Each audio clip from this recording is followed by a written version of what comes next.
सबसे पहले सहिष्णुता क्या है, सहनशीलता क्या है। देखिए, सहिष्णुता के दो अर्थ हैं। एक अर्थ को आप कह सकते हैं संकीर्ण अर्थ,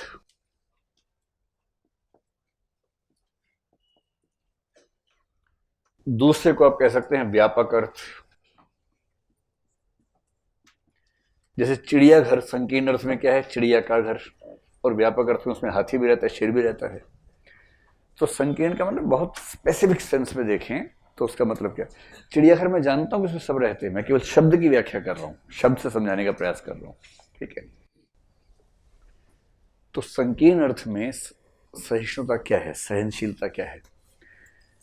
सहनशीलता का मतलब है सहन करने की क्षमता। और जब हम कहते हैं कि हम सहन कर रहे हैं, इसका मतलब क्या है, मन से बहुत खुश हैं या मैनेज कर रहे हैं, बस मैनेज कर रहे हैं। सहन करने की क्षमता, सहिष्णुता, सहन करने की क्षमता। सहन किसको किया जाता है, किसी अपने अच्छे दोस्त को या दुश्मन को। दोस्त को, मतलब पहले तो दुश्मन को ही करेंगे ना भाई। कोई शत्रु हो सकता है, विरोधी हो सकता है। एक तो ये हो सकता है, शत्रु को, विरोधी को सहन करना, यानी अगर बिना हिंसा के काम, क्या बोले, मकान मालिक को, हाँ वो भी इसी वर्ग में आ गया ना, वो भी तो इसी वर्ग में आ गया। तो पहली बात है अपने शत्रु या विरोधी को सहन करना। इसका मतलब क्या हुआ कि देखो, तीन चार स्थितियां हो सकती हैं लोगों के संबंधों में, उससे आप एकदम अंतर समझ पाएंगे। मान लीजिए कि दो रूममेट्स हैं एक रूम में, एक भाई साहब हरियाणा के हैं और दूसरे भाई साहब झारखंड के हैं, और दोनों अपने अपने इलाके के लठैत हैं, और नेहरू विहार में एक ही रूम खाली था, तो खुदाई संयोग से दोनों उस रूम के पार्टनर्स हो गए हैं, रूम पार्टनर हो गए हैं, ठीक। दोनों का अपना तरीका है। झारखंड वाला कहता है कि देखो भाई, मैं वन प्रदेश से आया हूँ, मैं प्रकृति के अनुसार जीता हूँ, रात को 9 बजे सोता हूँ, सुबह 4 बजे उठता हूँ ब्रह्म मुहूर्त में, और फिर पढ़ता हूँ बोल बोल के। और हरियाणा वाला, क्योंकि हरियाणा के लोग दिल्ली को अपना हिस्सा ही मान लेते हैं, तो वो दिल्ली के स्टाइल से रहते हैं कि सुबह 4 बजे सोए, 11-12 बजे उठ गए, ऐसा कर लिया। मतलब जो आसपास के लोग हैं दिल्ली के। अब दोनों रूममेट हैं, अब इनके बीच में क्या क्या इक्वेशंस बन सकती हैं। तो साथ रहे, पहला ही दिन है, हरियाणा वाला जब सोने गया तो वो उठ गया ब्रह्म मुहूर्त में, और उठते ही पूजा करके टन टन टन टन घंटी बजाना शुरू कर दिया उसने, तो पूजा पाठ करेगा। ये सोना चाह रहा है, इसने आगे देखा, क्या कर रहा है तू, तो उससे कहा डिस्टर्ब मत कीजिए, पूजा कर रहे हैं हम, टन टन टन टन।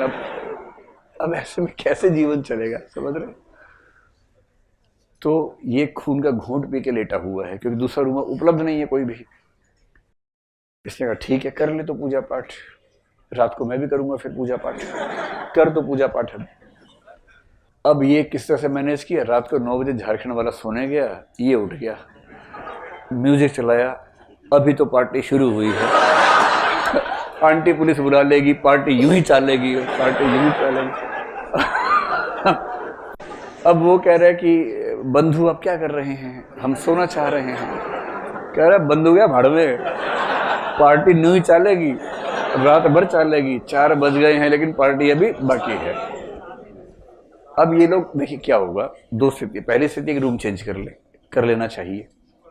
और रूम में केवल कह रहा हूं, है ना, इसका भाव समझ रहे होंगे आप। अगर जीवन ऐसा हो जाए तो रूम नहीं, रूममेट चेंज हो जाना चाहिए बेसिकली।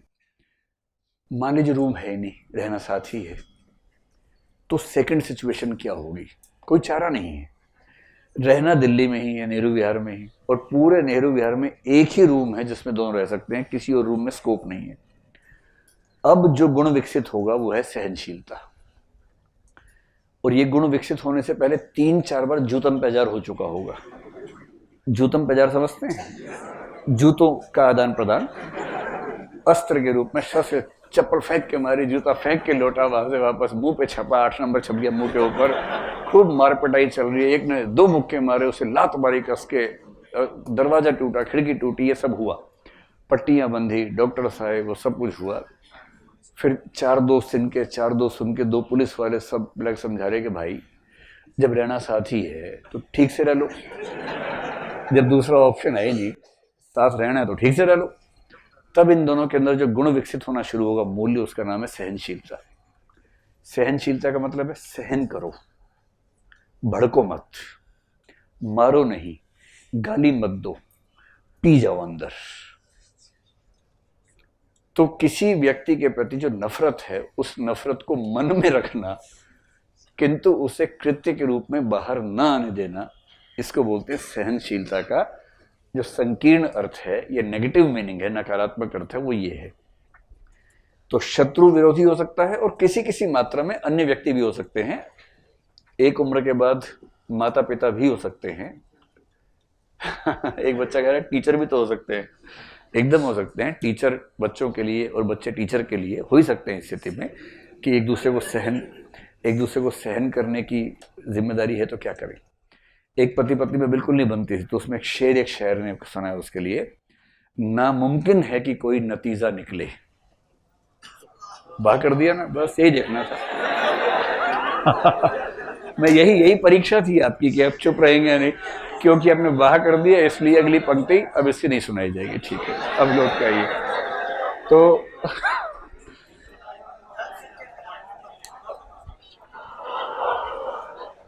चलो, लेकिन दूसरी लाइन समझ में तो नहीं आएगी। वो है, नामुमकिन है कि कोई नतीजा निकले, अहले दानिश ने बहुत सोच कर उलझाया है। इसका मतलब है कि दो व्यक्तियों को ऐसी स्थिति में उलझा दिया है कि कितना भी सिर फोड़ लें, कोई समाधान निकलेगा नहीं। और जब समाधान निकलेगा ही नहीं, तो एक ही रास्ता बचता है, सहन करो, सहिष्णु हो जाओ। तो सहन करने का मतलब है कि कृत्य के स्तर पर कृत्य हिंसक न हो, मारपीट ना हो, झगड़ा ना हो, गाली गलौच ना हो, अपने मन के अंदर उसे सहन करना। और यदि कोई पूछे शत्रु या विरोधी से क्या मतलब है, शत्रु विरोधी कोई भी हो सकता है। जैसे हो सकता है कि कोई व्यक्तिगत विरोधी आपका हो, जिससे निजी खुंदक हो आपको, है ना। जैसे हो सकता है कि प्रेम त्रिकोण का तीसरा कोण है, जिसकी वजह से सरल रेखा नहीं बन पा रही आपको उससे नफरत है, पर रूममेट भी है, कोई दूसरा रूम है नहीं, तो क्या करेंगे? सहन करेंगे। धर्म का मसला हो सकता है, दूसरा धर्म, दूसरी जाति, दूसरी नस्ल हो सकती है, रेस हो सकती है, दूसरी विचारधारा हो सकती है, दूसरी राष्ट्रीयता हो सकती है। कि आप इंग्लैंड में गए, किसी खास काम के लिए सरकार ने भेजा और कहा कि पेइंग गेस्ट बन जाओ, किसी रूम में छिप के काम करना है। पीजी बनने गए, वहां भी रूममेट मिला, दूसरा कौन है? पाकिस्तानी है। और आपको भेजा है पाकिस्तान के खिलाफ एक ऑपरेशन पे, रूममेट मिला पाकिस्तान का, और घोर पाकिस्तान टाइप का आदमी है। तो मन तो करता है आपका कि कम से कम एक को कम कर दूं यहीं, लेकिन आपका ऑपरेशन फेल हो जाएगा, तो आप क्या करेंगे? सहन करेंगे। ये पूरी संभावना है कि 2 महीने बाद आप मोहब्बत लेके लौटे, मोहब्बत का पैगाम लेके लौटे, लेकिन शुरू में तो संभावना है कि आप नफरत के भाव से रहेंगे। और क्या हो सकता है? धर्म, जाति, नस्ल, विचारधारा, राष्ट्रीयता, पॉलिटिकल पार्टी हो सकता है। कई लोग तो इतने बड़े गधे टाइप के होते हैं, पार्टी के नाम पे झगड़ा कर लेते हैं, पता नहीं ऐसा क्यों है। अच्छा, जिन नेताओं की पार्टियों में झगड़े होते हैं, फॉलोवर्स में झगड़ा बहुत होता है, और नेता लोग रोज शाम को साथ बैठ के गप्पे मार रहे होते हैं, उनमें कोई नफरत नहीं। वो खूब खराब स्टेटमेंट्स पब्लिक में देंगे, इसके बारे में उसके बारे में, शाम को साथ में खाना खा रहे होते हैं, और कार्यकर्ता सड़क पर भिड़े हुए हैं, तेरा वो, और पता लगा 3 मरे 4 घायल, और किसके लिए? जो साथ में खाना खा रहे हैं। तो यदि कोई व्यक्ति आपसे विभिन्न धर्म, जाति, नस्ल, विचारधारा, पार्टी, राष्ट्रीयता रखता हो, या व्यक्तिगत रूप से आपका विरोधी हो, उसे सहन करने की क्षमता, इसको बोलते हैं सहिष्णुता, सहनशीलता। सहिष्णुता का मूल्य बहुत पुराना है हमारी परंपरा में।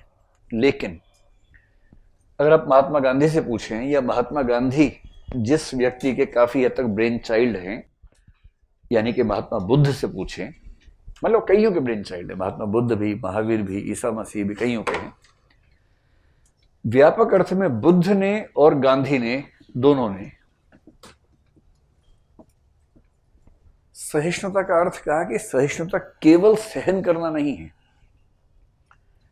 अपने विरोधियों को सहन करने से बड़ा मूल्य है उन्हें प्रेम करना, उनका सम्मान करना। और यदि आप अपने विरोधियों से प्रेम कर सकते हैं, उनका सम्मान कर सकते हैं, तो आप सही अर्थ में सहिष्णु हैं। सही अर्थ में जो टॉलरेंस का मूल्य है वो इस बिंदु पे आता है।